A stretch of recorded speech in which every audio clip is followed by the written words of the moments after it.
আমাদের বেকার টিভির নতুন শুট চলতেছে। নাদিয়া বনাম আজেম আলী, আজিমউদ্দিন। আমি বিরোধী উকিল, আমি আসামি পক্ষের। তো সবাই বেকার টিভিতে চোখ রাখুন। আমাদের নিত্য নতুন ভিডিও পেতে বেকার টিভি অবশ্যই ফলো দিয়ে পাশে থাকবেন। খুব শীঘ্রই আসতেছে নতুন ভিডিও, সবাই সাপোর্ট করবেন, লাইক কমেন্ট আমার করবেন। আর কাম কি? আমার এই পিয়ান তুলতে আমার জীবন হয়ে গেছে। এই চাকরি আমি বাদ দেবো, এই বালের চাকরি আমি করে নই। আমার পিয়ান তুলতে আমার দিন গেছে।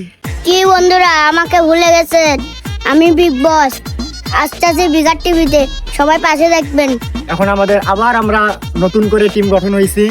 আমাদের আরো নতুন অনেক সদস্য আছে, তারা হয়তো বিভিন্ন কাজের জন্য আজকে আসতে পারে নাই। আমরা আবার নতুন করে ফানি ভিডিও শুরু করেছি। আপনারা অবশ্যই আমাদের নতুন নতুন ভিডিও পাবেন। আমাদের একটা বড় টিম, সবাই এবং আমাদের পাশে থাকবেন এবং লাইক কমেন্ট শেয়ার করবেন। আসসালামু আলাইকুম। আমি জজ সাহেব, দর্শক বিন্দু আপনাদের ধন্যবাদ জানাই। আমার এই বেকার টিভি সবাই শেয়ার করবেন বা লাইক করবেন। আমি ফরিদ মিয়া আপনার পাশে আছি। আপনারা নতুন নতুন যদি আমার এই ভিডিও দেখতে চান আপনারা লাইক করবেন।